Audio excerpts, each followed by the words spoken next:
Lihim ng liham. Ang pinakamakulit na girlfriend mo sa balat ng radyo. Isang magandang morning sa inyong lahat! Ako pa rin po nag-iisang girlfriend mo sa radio. My name is Lindsay. Makulit pero may puso, handang makinig sa mga kwento mo. Alam mo, feeling ko kailangan mo na siyang iwan kasi it doesn't make sense. Ang kwento sa lihim ng liham.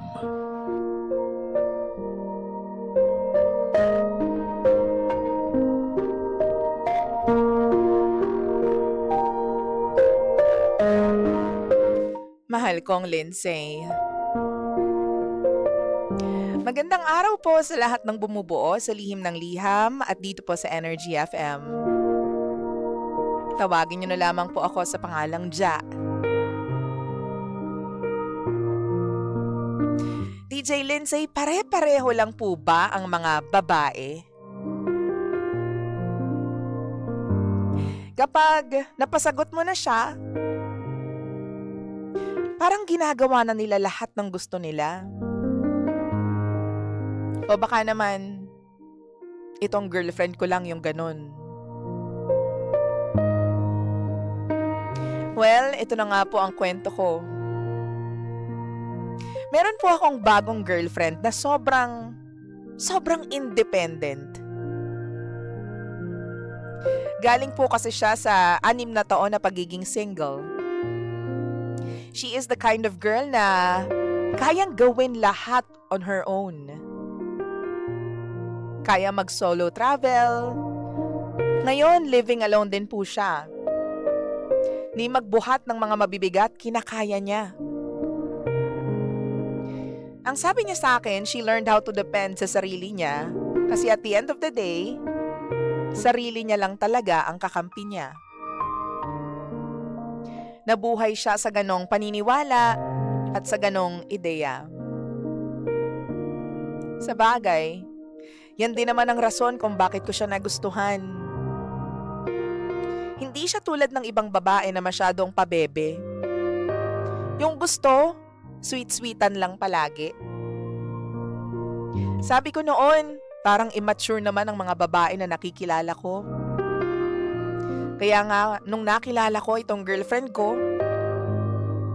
I was drawn to her. Hindi ko naman alam, DJ Lindsay, na pagsisisihan ko pala ito. Actually, hindi ko alam kung magsisisi ba ako na siya yung napili ko na maging girlfriend o gain ko pa ito. Ganito kasi yan. For example, DJ Lindsay, every time na magde-date kami, kunwari magkikita kami sa ganitong lugar, tapos medyo malilate ako.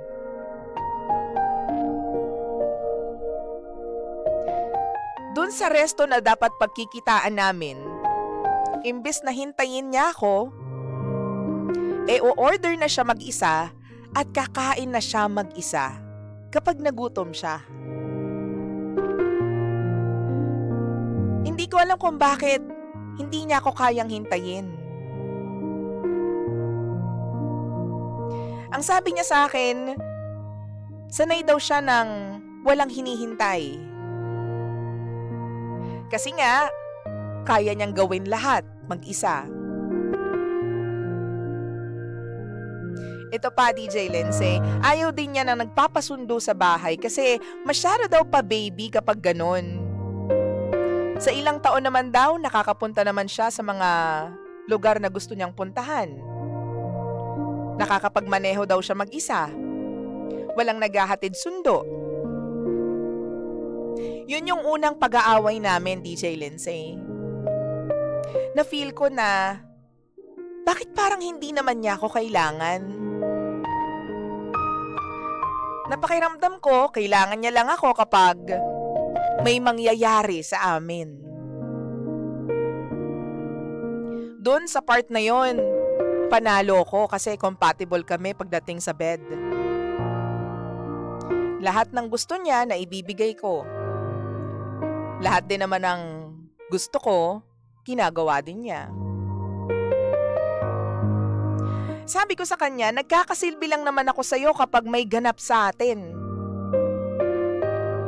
Kapag kasi alam niya na may mangyayari sa amin sa araw na yun, dun niya lang ako nagagawang hintayin sa meeting place namin.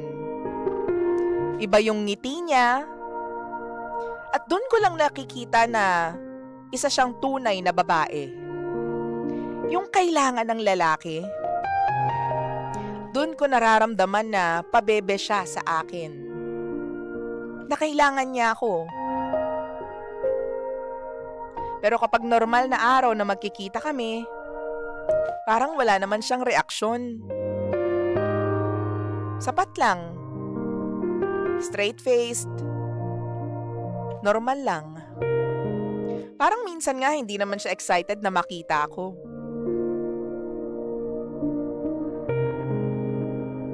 Ngayon iniisip ko, DJ Lindsay, hayaan ko na lang ba ulit na maging single siya?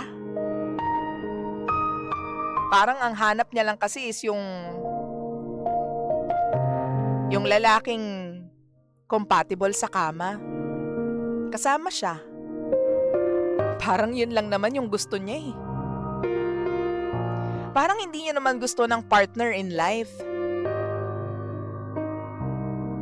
34 years old na po ako at somehow, naghahanap na po ako ng forever partner ko sa buhay.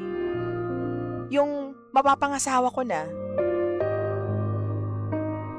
Pero yung nahanap ko, very independent. Parang hindi niya naman kailangan ng partner in life. Siguro yung makaka-S lang. Parang yun lang talaga yung hanap niya. O baka naman mali ako at masyado pang maaga para i-judge ko siya. DJ Lindsay, ilang buwan pa lamang po kami. Pero kasi, yun na yung napapansin ko sa kanya eh. Tulungan niyo naman po ako.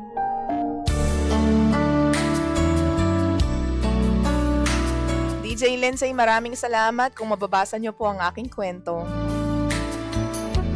Muli, ako si Ja. At ito ang lihim ng aking liham.